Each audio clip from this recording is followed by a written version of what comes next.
सावधान।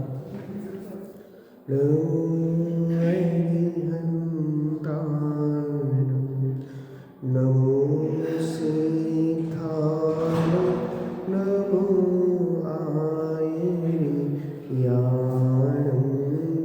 नमो वज्रायाणं नमो लोहे सर्वसाहुनं मंगलं भगवान् वीरो मंगलं गौतमो गणे मंगलं कुन्दकुन्दार्यो जैन धर्मोऽस्तु मंगलं जैन धर्मोऽस्तु मंगलम्। आज हम चर्चा करेंगे भाव त्रय फल दर्शन। अपने अपने कैसे कैसे भावों के कारण कैसी कैसी जीव की अवस्थाएं होती हैं।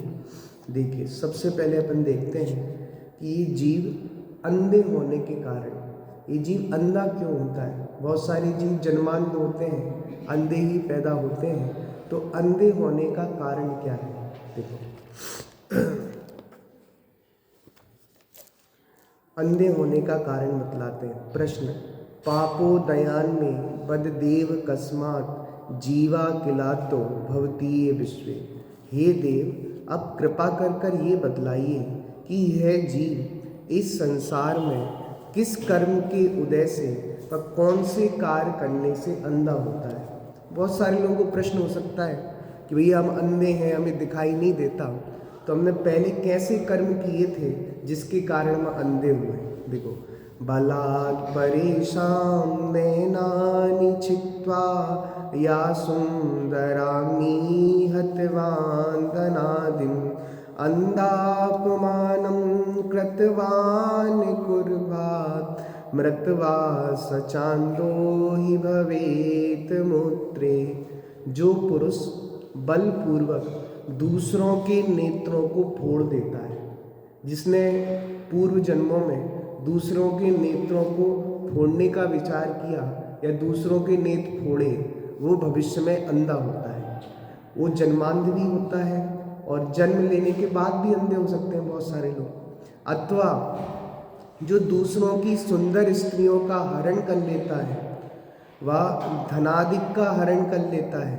अथवा जो मिथ्या अभिमान से अंधों का अपमान करता है, वो लोग।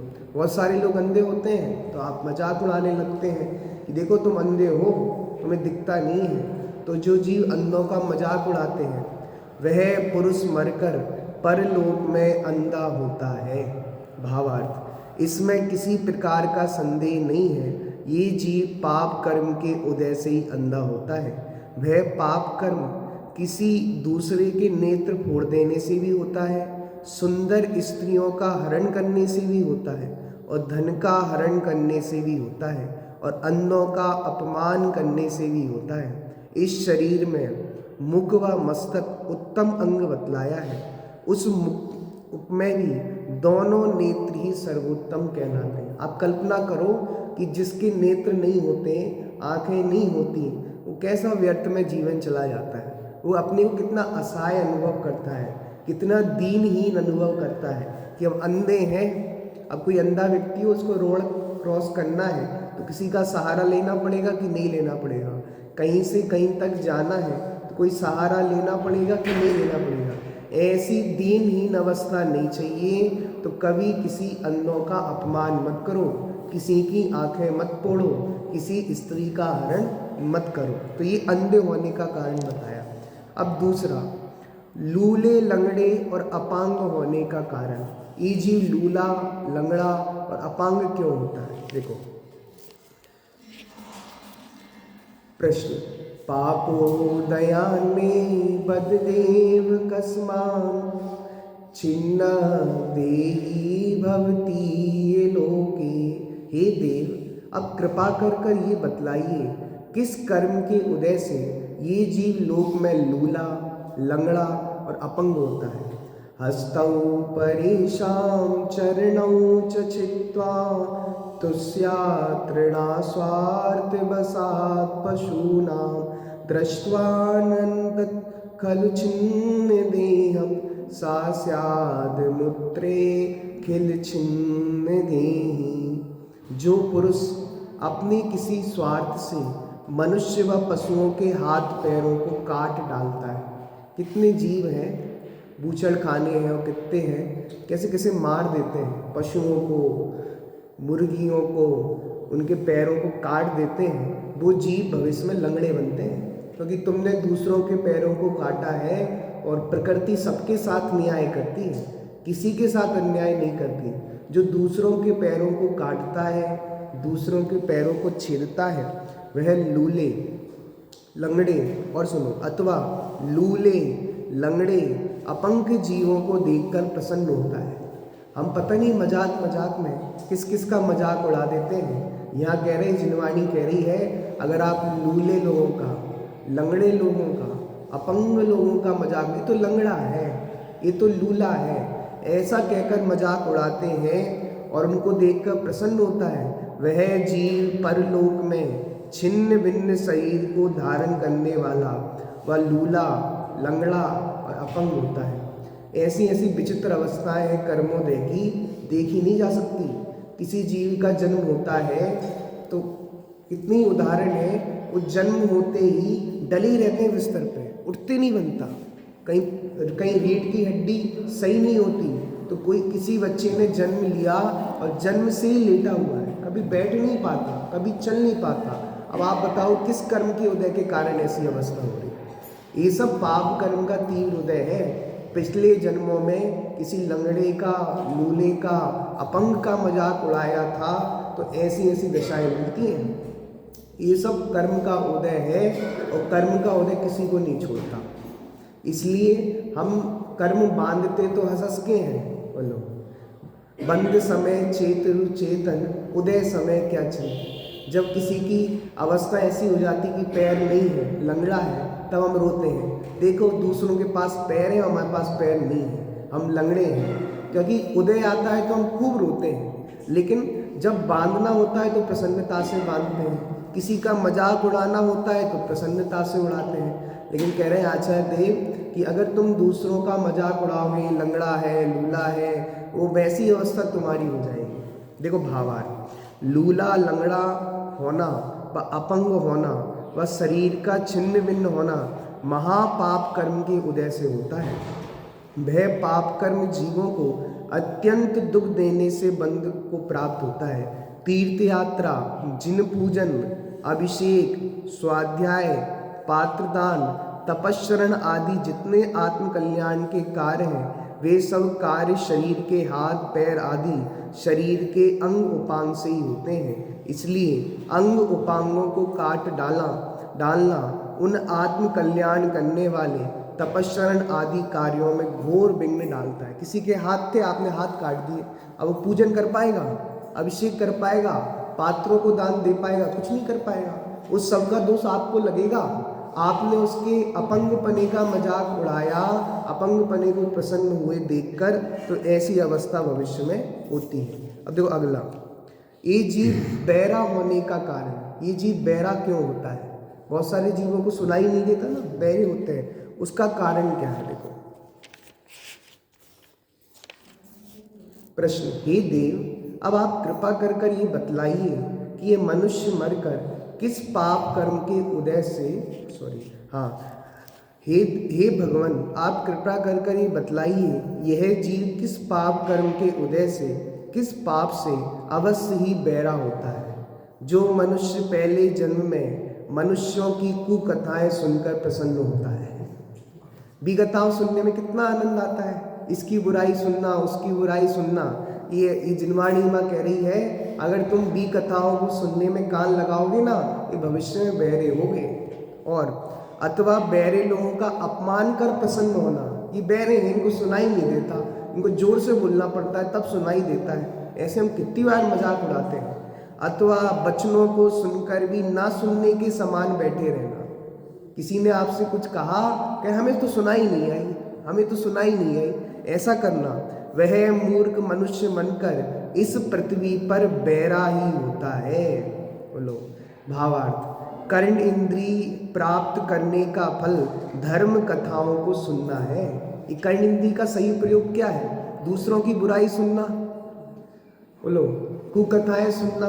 विकथाओं सुनने में कितना मन लगता है। राजकथा, चोर कथा, स्त्री कथा, भोजन कथा। आज भोजन में क्या बना था? एक दूसरे से बात करो तो यही तो सुन रहे हैं। क्या सुनना है? बोलो टीवी में अश्लील गाने सुनना और सब सुनना। ये कान इसलिए थोड़ी ना मिला था, ये कर्ण इंद्रिय मिलना ये बहुत पुण्य का उदय चाहिए तब होती है। 4 इंद्रिय तक के जीवों के पास तो कान नहीं है। 1 इंद्रिय जीव के पास स्पर्शन इंद्रिय मात्र है। 2 इंद्रिय के पास स्पर्शन और रसना इंद्रिय है। 3 इंद्रिय के पास स्पर्शन रसना घ्राण है और 4 इंद्रिय के बाद चक्षु उड़ गई। 5 इंद्रिय जीव हो तब तो सुनने की योग्यता होती है। इतने अनंतानंत जीव इस विश्व में ऐसे हैं जो सुन नहीं पाते, जिनके पास कान नहीं है। और अगर हम इन कानों का सदुपयोग नहीं करेंगे तो हम ऐसी अवस्था हो जाएगी, 1 इंद्रिय आदि पर्याय में चले जाएंगे जहां सुनने की सामर्थ्य खत्म हो जाएगी। बताओ चींटी सुनती है? कहो भगाओ चींटी को यहाँ से, भगो भगो भगो यहाँ से, सुनेगी? नहीं सुनेगी। इसलिए भैया ऐसी अवस्था ना हो जाए कि हम बहरे हो जाएं। इसलिए कर्ण इंद्रिय का प्राप्त होना तो धर्म कथाओं को सुनने के लिए है, विकथाओं को सुनने के लिए नहीं है। धर्म कथाओं को सुनने से व आत्मा आदि तत्वों के यथार्थ स्वरूप को सुनने से मोक्ष की प्राप्ति होती है तथा यही मनुष्य जन्म प्राप्त करने का फल है। मनुष्य जन्म प्राप्त करने का फल क्या है? कि कर्ण इंद्रिय से धर्म कथाओं को सुनो, आत्मा परमात्मा की चर्चा सुनो तो इसकी सार्थकता है। आत्मा परमात्मा की कथा नहीं सुनी तो कैसी अवस्था होगी? एक कर्ण इंद्रिय नहीं होगी, बहरे पैदा होंगे। जिनवाणी माँ हमें आत्मा की बात सुना रही है और हम सुन के भी अनसुना करते हैं। बोलो वो जीव बहरे हैं। बोलो जिनवाणी माँ कह रही आत्मकल्याण करो, आत्मकल्याण करो, सम्यक दर्शन प्राप्त करो और तुम जिनवाणी माँ की बात सुन के भी अनसुनी कर देते हो, तुम बहरे हो, क्योंकि तुमने जिनवाणी माँ की बात सुनी नहीं। जो बच्चा माँ की बात नहीं सुनता, बोलो जो बच्चा माँ की बात नहीं सुनता उसे आज्ञाकारी पुत्र नहीं कहते। बोलो इसलिए जिनको बहरा नहीं होना हो भविष्य में वो विकथाओं में अपना समय बर्बाद ना करें, विकथाओं को सुनने में रस ना लें। पता है विकथाओं को सुनने में ऐसा रस होता है, घंटों घंटों चले जाते हैं विकथाओं को सुनने में। और प्रवचन 45 मिनट का हो और 50 मिनट खिंच जाए ना तो लोग घड़ी दिखाएं, घड़ी देखते हैं, अरे इतना टाइम हो गया, पंडित जी बहुत खींच रहे हैं। और विकथाएं में 1 घंटा, 2 घंटा, 3 घंटा पता नहीं चलता। अब कह रहे हैं आचार्य उस समय विचार करो जिस समय विकथा सुन रहे हो। अगर हम विकथाओं को सुनने में ही समय बर्बाद करेंगे, कहीं हम भविष्य में बहरे ना हो जाए, क्योंकि बहरे होने का कारण है ये जीव विकथाओं में रस लेता है। देखो आगे, गूंगा होने का कारण, ये जीव गूंगा क्यों होता है? हे देव आप कृपा कर ये बतलाइए कि किस पाप कर्म के उदय से ये जीव मरकर परलोक में गूंगा होता है। जो मनुष्य अपनी जिह्वा की लोलुपता के कारण जीवों के मांस व कलेवर आदि अवक्ष पदार्थों का भक्षण करता है। पहला कारण क्या दिया गूंगा होने का? कि जो जीव कुछ भी खा रहा है, रसना इंद्रिय के लोभ में मांस और भक्ष का विवेक तो छोड़ो, मांस तक खा रहा है। इसलिए जो जीव मांस खा रहे हैं वो जीव भविष्य में कौन होंगे? गूंगे होंगे, क्योंकि तुमने रसना इंद्रिय के लोभ के चक्कर में भक्ष का विवेक नहीं रखा, जीवों की हिंसा का विवेक नहीं रखा, सारा विवेक खो दिया। तो आप सोचना भविष्य में गूंगी अवस्था हो जाएगी, रसना इंद्रिय नहीं मिलेगी, कैसे बोल पाओगे? अनंतानंत जीव राशि है 1 इंद्रिय पर्याय में जिनके पास रसना इंद्रिय नहीं है, और कदाचित 2 इंद्रिय आदि जीव के पास रसना इंद्रिय भी है, और त्रियंच आदि जीव पंचेंद्रिय होने के पास भी रसना इंद्रिय है, पर उनके शब्द अनक्षरात्मक हैं। ऐसा बोलते कोई किसी को समझ में नहीं आता। बोलो मनुष्य होकर अक्षरात्मक शब्द मिले और तुम फिर भी रसना इंद्रिय पे कंट्रोल नहीं करो तो समझ लेना भविष्य में गूंगे होने वाले हैं। दूसरा कारण, अथवा जो मनुष्य निर्गंत मुनियों की निंदा करता है। किसकी निंदा करता है? निर्गंत मुनिराजों की निंदा करता है तो भविष्य में गूंगा होगा। अरे जो महान संत अपने आत्म कल्याण में लगे हुए हैं, जिन्हें जगत से कोई मतलब नहीं है, वो निष्प्रय हैं और परोपकार में उत्कृष्ट हैं, उन्हें दूसरों का कहाँ निंदा करना, प्रशंसा करना। और जो जीव उनकी निंदा करता है, बुराई करता है, वो गूंगा होने वाला है। बोलो आगे, वह मनुष्य मरकर परलोक में अवश्य गूंगा होता है। भावार्थ, बोलना, बातचीत करना, स्वाध्याय करना, धर्मोपदेश देना, पढ़ना पढ़ाना आदि सब जिह्वा इंद्रिय का काम है। अब कल्पना करो हमारे पास 5 इंद्रियां हैं और कदाचित हम गूंगे होते तो क्या होता? कल्पना करके देख लो कितने दुख है। बोलो गूंगा व्यक्ति हो तो कुछ बोल नहीं सकता। बोलो अब किसी को समझाना हो तो इशारे में समझाते हैं, और इशारे में कितने लोग समझेंगे और कितने नहीं समझेंगे, भगवान मालिक है। बोलो आजकल तो न्यूज़ चैनलों पे 2 न्यूज़ आती हैं, एक बोलता है, बैरों के लिए आती, बदल लोगों के लिए। अब आप कल्पना करो कि हम गूंगे हैं, मान लो गूंगे हैं, आपका मौन का भी नियम हो ना, मौन का नियम, और सारे लोग लेके मौन लेके भोजन करते हैं। अब आपका मौन है और आपको भोजन में कोई चीज़ करनी है, कितने खतरनाक इशारे करते हैं। अब किसी को समझ में आया और किसी को नहीं आया।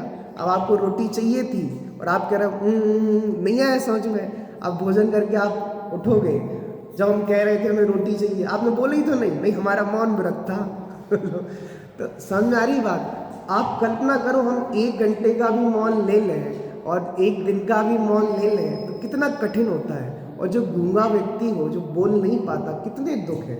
और इशारे करके हर कोई उसके इशारे को नहीं समझ पाता, और हर इशारे को नहीं समझ पाता, हर कोई इशारे को नहीं समझ पाता और हर इशारे को नहीं समझ पाता। जो उसकी पूरी बात है ना, वो मन में ही रहती है, पूरी बात कोई जानने में समर्थ नहीं है। देखो भोजन का स्वाद भी जिह्वा इंद्री से लिया जाता है, परंतु स्वाद लेना मोक्ष मार्ग में सहायक ना होने से वह जिह्वा इंद्री का फल नहीं समझा जा सकता। इसलिए जो लोग जिह्वा इंद्री के लोलुपता के कारण मांसादि अभक्ष्य पदार्थ खाते हैं, उन्हें जिह्वा इंद्री का फल कभी नहीं मिलता, तथा गूंगे होने से इस जिह्वा इंद्री के फल का अभाव हो जाता है। इसलिए ऐसे मनुष्य परलोक में गूंगे ही होते हैं। अरे हमें गूंगा नहीं होना, हमारा कंठ तो कोकिल कंठ होना चाहिए। आप सोचो ना, जिनकी आवाज़ अच्छी होती है तो क्यों होती है, ऐसा लगाओ, जिनकी आवाज़ अच्छी होती है वो क्यों होती है, जिनकी आवाज़ मधुर होती है तो क्यों होती है? बोलो कोकिल कंठ थी ना वो अपनी लता मंगेशकर, भारत रत्न, क्यों आवाज़ मीठी थी? ये पहले उन्होंने दूसरों की प्रशंसा की थी। जो मुनिराजों की प्रशंसा करता है, जो सज्जनों की प्रशंसा करता है, उसकी आवाज़ मीठी होती है, उसकी आवाज़ में अलग ही चीज़ होती है। देखो इसी प्रकार साधु की स्तुति करना, उनकी पूजा बोलना आदि जिह्वा इंद्री का फल है। आपको बहुत अच्छा मधुर कंठ मिलेगा, आपको बहुत अच्छी आवाज़ मिलेगी। कब मिलेगी?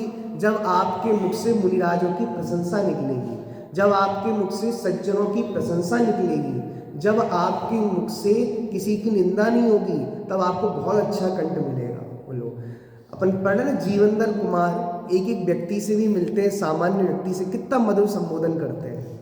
उन तपस्वियों से मिले, कितना मधुर संबोधन किया। अभी वो किसान से मिल रहे हैं तो कितना सुंदर समझा रहे हैं उसको। ज्ञानियों की आवाज़ बहुत मीठी होती है, ज्ञानियों की आवाज़ सुनकर अनेक जीवों का कल्याण हो जाता है। क्यों होती है मीठी? क्योंकि उनने पूर्व जन्मों में पुण्य बांधा था दूसरों की प्रशंसा करने का। इसलिए कहते हैं दूसरों की प्रशंसा करना सीखो, दूसरों की निंदा करना मत सीखो। निंदा करना तो मोह के संस्कार हैं, वो तो होते ही हैं। बताओ हम ऐसे हैं, हमारे अंदर मोह के ऐसे गजब के संस्कार हैं कि दूसरों में अवगुण जल्दी दिखाई देते हैं, गुण नहीं दिखाई देते, क्योंकि गुण देखना तो पुरुषार्थ का काम है। ये मोह खड़ा है ना, मोह, ये आपको किसी की गुण देखने ही नहीं देगा। इसलिए जिन जीवों के चित्त में मोह हावी है, वो दूसरों के गुण नहीं देखते, अवगुण देखते हैं। अब देखो एक और खतरनाक प्रश्न, दुष्ट स्त्री प्राप्त होने का कारण। बोलो, किसी को दुष्ट स्त्री प्राप्त हुई, दिन रात लड़ती रहती है, झगड़ती रहती है, तो किस कर्म के उदय के कारण प्राप्त होती है? देखो,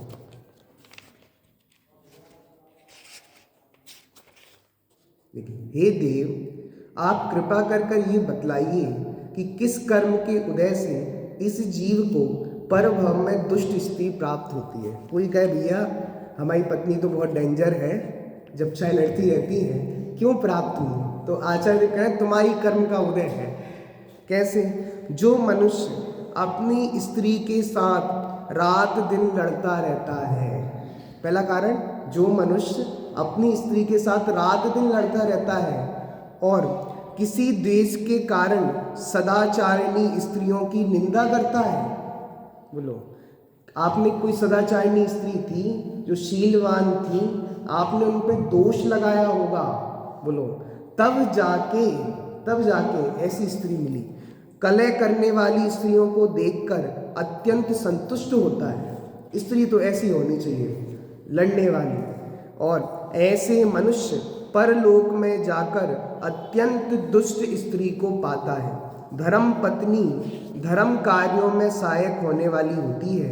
बिना धर्म पत्नी के पात्र दान की उत्तम। इतना सुंदर लिखा भावार्थ तो कि दुष्ट पत्नी मिलना तो वो तो पूर्व कर्म के उदय के कारण है, और अच्छी पत्नी मिले तो क्या क्या नहीं होता। अरे अगर अच्छी पत्नी है तो आप पात्रदान दे सकते हो, और अच्छी पत्नी नहीं है तो पात्रदान नहीं दे सकते। आपके घर में मुनिराज पधारे तो भोजन की व्यवस्था कौन करेगा? मुनिराज के आहार की व्यवस्था कौन करेगा? वो पत्नी तो करेगी। आहार कौन बनाएगा? वो स्त्री तो बनाएगी। इसलिए सदाचारिणी स्त्री मिलना बहुत पुण्य का उदय होता है। बोलो, इसलिए कह रहे हैं धर्म पत्नी तो धर्म कार्य में सहायक होती है। धर्म पत्नी कहते हैं ना, धर्म पत्नी। धर्म पत्नी का मतलब धर्म कार्यों में सहायक होती है।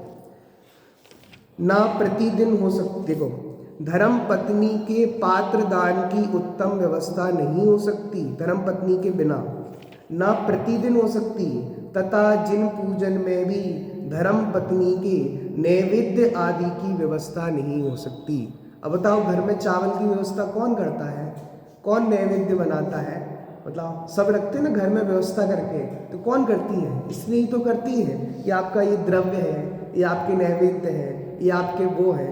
तो घर की सारी व्यवस्था नहीं कर सकते। आप पूजा करने नहीं आ सकते निर्विकल्प होकर, आप प्रवचन सुनने नहीं आ सकते निर्विकल्प होकर, यदि घर में स्त्री ना हो और सदाचारिणी स्त्री ना हो। आप प्रवचन कर सुन पा रहे हो, आप पूजन कर पा रहे हो निराकुल होकर, उसका कारण ये है कि आपके यहाँ घर में सदाचारिणी स्त्री है, जिसके कारण आप सब निराकुल होकर व्यवस्था कर पा रहे हो। धर्म पत्नी के साथ कलह करने से दान पूजन दोनों की व्यवस्था नष्ट हो जाती है। इसलिए धर्म पत्नी के साथ कभी भी कलह नहीं करना चाहिए। इसी कारण सदाचारिणी स्त्रियों की निंदा करना व उनमें किसी प्रकार का कलंक लगाना महापाप का कारण है। जो पुरुष सदाचारिणी स्त्री में कलंक लगाता है, उसको उसके फल से कलंकित स्त्री मिलनी ही चाहिए। क्योंकि प्रकृति तो क्या करती है? प्रकृति तो क्या करती है? हे महाराज, हमें तो स्त्री चाहिए ही नहीं है लेकिन तुम लड़ोगे, झगड़ोगे, स्त्री तो मिलेगी। और कैसी मिलेगी? जैसे कर्म का उदय है। आगे अब आपने कहा भैया स्त्री की तो बता दी, अब एक और बताओ, दुष्ट पति प्राप्त होने के कारण। दोनों तरफ से चर्चा होनी चाहिए ना, एक तरफ से क्यों? बोलो, दुष्ट पति प्राप्त होने के कारण। आगे, हे देव, देखो, पापों दया में बद देव कस्मात् दुष्टम पति स्त्रीलवतेन लोके। हे देव, आप कृपा कर मुझे ये बतलाइए कि किस पाप कर्म के उदय से इस जीव को परलोक में दुष्ट पति प्राप्त होता है, ये बताओ आप। तो देखो, जो स्त्री अपने पति के साथ कलह करती हुई प्रसन्न होती है, लड़ना है, अथवा असदाचारी मनुष्यों को देखकर प्रसन्न होती है, जो सदाचारी नहीं है, सप्त वैष्णी है, ऐसे पुरुषों को देखकर प्रसन्न होती है, अथवा सदाचारी और विनय करने वाले पति से द्वेष करती है, ऐसी स्त्री को परभव में दुष्ट पति ही प्राप्त होता है। भावार्थ, स्त्रियों के लिए पति पूज्य माना जाता है। सब प्रकार से पति की सेवा करना स्त्रियों का धर्म माना जाता है। सब प्रकार से पति की सेवा भक्ति करने वाली स्त्री पतिव्रता कहलाती है। ऐसी पतिव्रता स्त्रियां अपने पति के साथ कभी कलह करती नहीं है। हमारी भारतीय संस्कृति तो ये कहती है पति तो स्वामी होता है। क्या होता है? पति तो स्वामी होता है, पति तो बहुत श्रेष्ठ होता है। तो पत्नियां तो पति की सहयोगी होती हैं। जो पत्नियां पति से कलह करती हैं, लड़ती हैं, झगड़ती हैं, तो भविष्य में ऐसे कर्म का उदय आने वाला है कि आपको दुष्ट पति मिलेगा। आपने जो किया था ना उसके साथ, वही आपके साथ होगा। क्योंकि प्रकृति में अन्याय तो होता ही नहीं है, सब न्याय न्याय होता है। अगर देखो बहुत अच्छा भावार्थ में आप पढ़ना कि भैया पति अच्छा हो ना तो पत्नी निराकुल रहती है, नहीं तो कैसी कैसी अवस्थाएं होती हैं। अब पति नहीं है, घर में आजीविका की व्यवस्था नहीं है, तो घर का काम भी पत्नी करे और बाहर की आजीविका का काम भी पत्नी को करना पड़ता है। निराकुलता नहीं होती। और स्त्री को आजीविका करना पड़े तो कितना कठिन काम है। बोलो, आप देखो बाहर जाकर जो नाइट ड्यूटी पे काम कर रहे हैं, जो कैसे काम कर रहे हैं, वो दिल्ली की होती ना, दिल्ली की लड़की, वो काम करके तो आ रही थी। वो लोग कैसे उसकी वो गाड़ी में फंस गए, वो कितने वो मरी गई। बताओ ये सब कैसी स्थिति होती है। अगर पति सशक्त ना हो, पति ना हो, तो स्त्रियों की कैसी अवस्थाएं होती हैं। खुद के घर की व्यवस्था भी करो और आजीविका की व्यवस्था करो, इसलिए दोनों का होना बहुत जरूरी है। पत्नी घर की व्यवस्था, पति बाहर की व्यवस्था, दोनों के अनुकूल कार्य होना चाहिए। मैंने उस दिन आपसे कहा था, वैसे तो पंचम काल में स्त्रियों के और पुरुषों के समान सेनन है, 3 सेनन। तो इसलिए हम जो बात बोलते हैं ना कि स्त्रियां और पुरुष तो समान है, कोई किसी से कम नहीं है। आजकल का आधुनिक जमाना है, लेकिन फिर भी एक बात, वैसे करणानी समर्थन कर रहा है इस बात का कि स्त्री और पुरुष समान शक्तिशाली, समान सेनन वाले हैं, लेकिन फिर भी जो काम पुरुषों का होता है वो स्त्रियां नहीं कर पाती, और जो काम स्त्रियों का होता है वो पुरुष नहीं कर पाते। दोनों की सेनन अपेक्षा समानता हो सकती है, लेकिन परिस्थितियां अलग अलग हैं, सब चीज़ अलग अलग है। देखो और चीज़ पढ़ते हैं, एक तो और कारण। क्रोधी होने का कारण, ये जीव ज़्यादा गुस्सा क्यों करता है, क्रोधी क्यों होता है? देखो क्यों होता है। आगे, कर्मो दयालु बददेव कस्मा अत्यंत क्रोधी भवती ये जीवा। हे भगवान, आप कृपा कर ये बतलाइए, ये जीव किस पाप कर्म के उदय से अत्यंत क्रोधी होता है। जो पुरुष अत्यंत क्रोधी होते हैं अथवा 2-4 मनुष्यों को परस्पर क्रोध करते हुए देखकर व लड़ते हुए देखकर संतुष्ट होते हैं। बहुत सारे लोगों को बहुत गुस्सा आता है, तो पूछो भगवान से, हे भगवान आप बताओ हमको ज़्यादा गुस्सा क्यों आता है? तो आचार्य देव कहते हैं, तुमने पिछले जन्मों में कहीं ना कहीं 2-4 लोगों की लड़ाई चल रही थी, 2-4 लोगों में हंगामा चल रहा था, बीच में तुम कूद गए, उनकी और लड़ाई करा दी, और लड़ाई देखकर प्रसन्न हो रहे हैं। आज तो दुकानदारी चल नहीं रही थी, इनकी लड़ाई हो गई, टाइम पास हो गया। बेटा टाइम पास नहीं हुआ, तुम्हें ऐसा कर्म बन गया कि तुम्हें गुस्सा ही गुस्सा आएगा। कषायवान हो तो देखकर संतुष्ट होते हैं। ऐसे पुरुष पहले संसार के निमित्त से अत्यंत क्रोधी होते हैं, फिर संस्कार के बस महादुख को भोगा करते हैं। क्रोध सबसे खतरनाक चीज है। संस्कृत में नीति है, क्रोधात् भवति कस्य न कार्य हानि। क्रोध से क्या हानि नहीं होती। ये जीव क्रोध में पिता को पिता नहीं गिनता, माता को माता नहीं गिनता। पिता जो सबसे शिष्ट हो, पिता अच्छे हो, तब भी गुस्से में आकर पिता को भी गाली देने लगता है, माता को भी गाली देने लगता है, बहन भाइयों को भी गाली देता है। क्रोध अंधा होता है, क्रोध कुछ नहीं देखता। और जीव क्रोधी क्यों हो रहा है? पिछले जन्मों में इसने कषाय भावों की अनुमोदना की थी। 2 लोग लड़ रहे थे, क्रोध कर रहे थे, इसको लगा क्रोध बहुत अच्छी चीज़, देखो कितना गुस्सा कर रहा है, बहुत अच्छी लड़ाई हो रही है, बहुत अच्छा मज़ा आ रहा है, और लड़ो और लड़ो। कुछ लोगों की आदत ही यही होती है, पता नहीं अच्छी वाली मनुष्य पर्याय मिली है, फिर भी असुर कुमार जाति के देव बनना है। इधर की बात लेकर उधर चले गए। ये आपके बारे में ऐसा कह रही थी, वो आपके बारे में ऐसा कह रही थी, और दोनों में फाइटिंग, लड़ाई हो गई और इनको प्रसन्नता हो रही, देखो हमने लड़ाई करवा ली। तुमने लड़ाई नहीं करवाई, तुमने कषायों की अनुमोदना की है, और तुमने कषायों की अनुमोदना की है, उसके फल में तुम कषायवान हो गए। क्योंकि प्रकृति कहती है जिसको जो चीज़ अच्छी लगती है हम उसको वो ही बना देते हैं। तुम्हें कषाय अच्छी लगी थी ना, वो दोनों लोग क्रोध कर रहे थे, लड़ रहे थे, झगड़ रहे थे, अब तुम भी कषायवान हो जाओ। तुम हर चीज़ पे गुस्सा करोगे, लोग तुम्हारे आने से, तुम्हारे पास आने से डरेंगे। ये बहुत गुस्सा करते हैं, हम नहीं जा रहे इनके पास, लोग दूर रहेंगे, क्रोध से ये हानि होगी। इसलिए क्रोधी नहीं बनना हो तो दूसरों की लड़ाई की अनुमोदना नहीं करें। अगर तुम लड़ाई को रुकवा सकते हो तो बढ़िया है, और नहीं रुकवा सकते तो शांत भाव से देखो और विचार करो कि ये जीव कषाय में क्या नहीं कर देता। बताओ क्या नहीं कर देता कषाय में जीव, कुछ भी करने में समर्थ है। हमने सुना था पहले, वो पेपर में आया था, एक बच्चा पबजी खेल रहा और मम्मी ने कहा लाओ मोबाइल, बहुत पबजी खेल रहे हो, तो मम्मी ने मोबाइल छुड़ाया और बच्चे ने मम्मी को ही मार दिया।